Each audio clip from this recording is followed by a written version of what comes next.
Well, good day, ladies and gentlemen.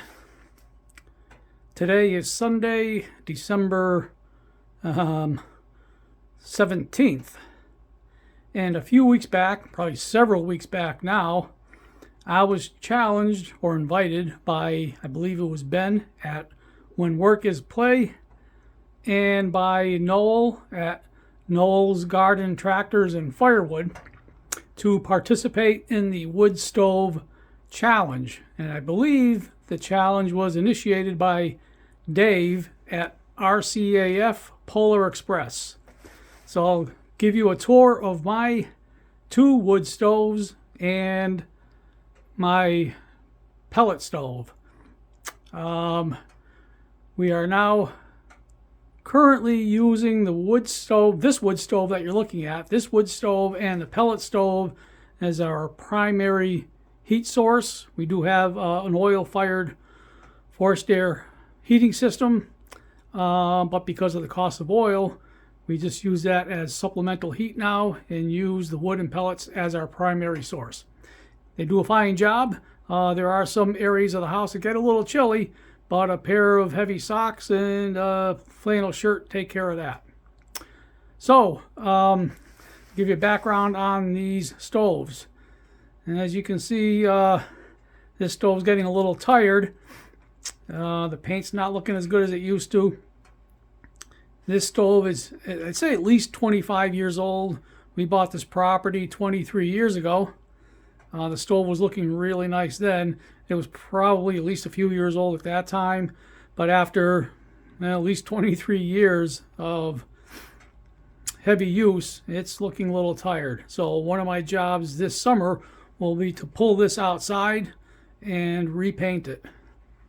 Now, one of the disadvantages to having a wood stove, as anybody that's had one will know, one of the disadvantages to having a wood stove is they can be dirty. So you can see, right there, I just completed my Sunday cleaning of the wood stoves and the pellet stove. So I have this all cleaned up. I opened up the door, put some logs into the stove, and voila, there's already ash there. That quick. And I think there might be something right down there on the floor too. So anyway, I'll pull this out in the summertime, I'll repaint it, and then I'll refinish all the stone here, clean it all up real good, regrout it all, get that looking good again. The next stove you'll see is even more tired looking than this one. It's really just it's more aesthetic than utilitarian, but we do use it on an emergency basis, and that will be replaced soon. So we'll move on to that one. This one here is a Jotul Model 3 stove. They were very popular. They no longer make the Model 3. I think they make a Model 3B or something now, which is essentially the same. So it's the same exact thing, only much different. Same exact thing, only different. But it's a fantastic stove. Can't beat them. And the next stove that you see will most likely be replaced by another Jotul. And I'll explain that when we get to that one. So this is in our family room. This is in the far end of the house, in what is known as the L. This is the last room in the L. So if you've followed my videos, you'll see the main part of the house has the white siding, and then the L has the red, the barn red board and batten siding. So this is at the far end towards the screened in breezeway in the barn. So this heats the far end of the house. The next one is in the kitchen, which is the next room over. So we'll move over to that one and give you a background on that one.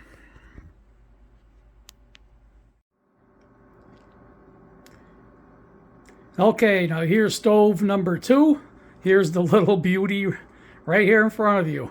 So this was a nice looking stove when we bought the property 23 years ago, but it's looking really tired right now.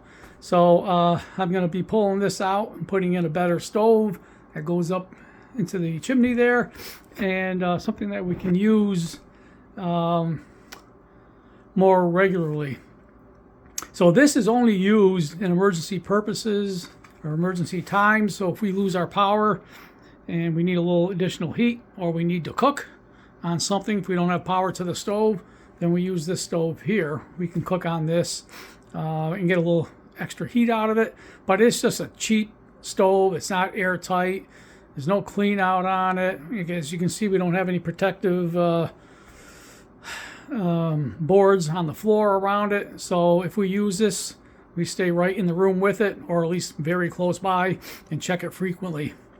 So I'll be pulling this out, putting in a better stove that'll burn quicker, that's more airtight. I mean, burn longer, that's more airtight, that's safer.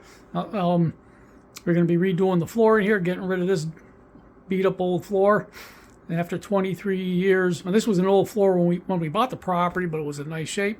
After 23 years of kids and dogs and cats and grandkids, it's pretty tired. So my plan is to do a full interior renovation this year. And that's one thing that's going to go, and put in a nice stove that'll burn better and provide more heat and look a little nicer as well. I don't know what brand this is. It's just some cheap thing. I couldn't even find a name on it. I looked at one time for a brand name or manufacturer and couldn't find anything. It's just some cheap little thing that's supposed to be more decorative than anything else. And it's not even decorative anymore. So that's stove number 2, wood stove number 2. And now we'll move on to the pellet stove. And this is our Harman P35i pellet stove insert, inserted into the fireplace. This is the smaller of the 2 Harman pellet stove inserts that they produce. The larger one is the Essentra model. This one produces between 9,600 and 28,800 BTUs. The flame right now is larger or higher than usual because I had shut it down to clean it a little bit. And I just fired it back up, so it's burning pretty strong to get everything up to heat. So I clean this once a week. I clean the wood stoves, at least the Jotul stove, once a week. So I shut them down, clean them up good. On the Jotul stove, I didn't shut it down, forgot to shut it down when I was ready to clean it. So if you notice, the glass was pretty dirty. And I can't clean it when it's hot, obviously. So next time I clean it, I'll make sure I shut it down well in advance so I can clean the glass. So on the Harman here, like I said, I cleaned it. The hopper, I'll show you the hopper in a minute. That holds up to 62 pounds according to the paperwork, but I can't fit 62 pounds in there. The pellet bags are 40-pound bags, and I can fill up the hopper with the 40-pound bag. So I'll show you where the hopper is. Oh, I gotta turn on the light here. Hold on. There's a little more light on the subject. So that's the hopper. I filled that up a couple of hours ago. That holds the 40-pound bag. I go through a bag depending on the temperature outside, and the temperature in the house, how quickly it gets cold in the house, because this is a drafty old farmhouse. The bag typically lasts me about a day. In really cold weather, it'll burn through that quicker, and I may have to put in a bag and a half in a day. So what I normally do is I check it in the morning when I get up and feed it if I have to, and then I check it again at night sometime before I go to bed. That way I know that I won't run out of pellets if I'm gone for the day, if I'm working, and it won't run out during the night while I'm sleeping. This is our primary source of heat now. We do have an oil-fired forced air central heating system, but because of the cost of oil, we switched to this pellet stove for the main source of heat, and then the Jotul stove heats the L of the house. There's a considerable cost savings doing so. Oil right now is, I don't know, $4 a gallon, maybe even more. So let's say $4 a gallon, and we go through about 1,000 gallons of oil a year. So there's $4,000 in heating costs. I don't know yet what I'm going to burn for pellets in a full year, because I got this pellet stove in January of 2023, so it hasn't even been a year yet. But I burned 3 tons of pellets last year. I'm expecting to burn probably 5 tons this year, and they're, I forget, 300 and some odd dollars, say $350 a ton. So it's going to be $1,400, like $1,700 in pellet costs for the year, and then I've got about another $900 in for 3 cords of firewood. There's another $900. So we've got about $2,600 in heating costs between pellets and firewood, versus $4,000 for oil. So considerable savings. One word of caution: don't be a dummy. So shortly after we bought this pellet stove, I was filling it up one day. I filled up the hopper with as much as I could, filled it up with the pellets as much as I could, but I still had pellets left over in the bag. So I set the bag down right there, and I was doing something on the pellet stove, forget what, and the bag fell over. I didn't realize it. Fell over and hit the side of the hot stove here and melted the plastic on the stove.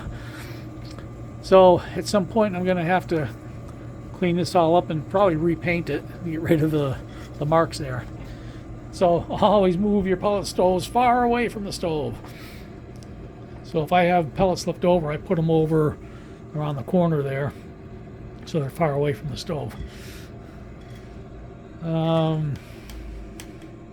What else can I tell you? I'll show you here's the kitty. The kitty likes to lay in front of one of the stoves, the pellet stove or the wood stove. So here are the controls for the stove.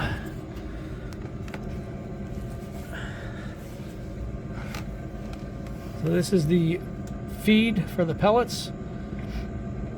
Obviously the higher the number, the faster it'll feed pellets through. I keep it around 3. They suggest 4, but I keep it at about 3. That seems to work well. Here's an automatic igniter. Down here you can see I've got the temperature of the fan turned all the way up here, although it's not blowing all that hard. I don't know why. You should hear the fan blowing. Once everything gets up to temperature, then I'll turn this down to about there. If I need to shut the stove down for cleaning or for any other purpose, then you turn it here to off, and it'll shut down, cool up. It'll take some time to cool down, and then I can clean it. If you want a constant burn, like on a real cold day, you just turn it down here to the bottom for the constant burn. This is the thermostat setting, so it'll turn the stove on and off when it reaches temperature. And then these are all the status lights here. I think that's the gist of it. I'll open up the door and show you the inside here.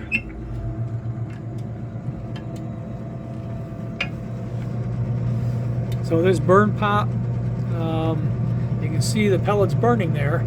As they burn, they get pushed up because new pellets drop down, they burn, and the auger in there turns and pushes everything up. So these pellets will come up as they turn to ash. They'll come up and drop down into the ash pan there. So part of the cleaning process, you can see where I cleaned it. Part of the cleaning process is to obviously clean the inside here. I pull that pan out through the front, dump that. I save the ashes. I use those on walkways. Oh, sorry, had an interruption. So I pull the pan out, dump that, use that on walkways. I save the ashes, use it on walkways and in the yard for fertilizer for the lawn. So I clean it once a week, shut it down, clean it once a week. About once a month I do a more thorough cleaning, take some parts off and get in deeper into it. And then once a year, maybe twice a year, I pull the stove out from the fireplace. It slides out, and then I can clean in behind it, clean inside the fireplace, clean the back side of the stove, clean the liner, give it a very thorough cleaning. I think that's everything you need to know about the Harman pellet stove. Harman is one of the best models, so when I decided to buy the pellet stove, I did a lot of research and decided to go with the Harman. They have great reviews. They're very reliable. You pay more, but you get what you pay for. So those are my stoves. I appreciate you watching, and we'll see you in the next video. Thanks.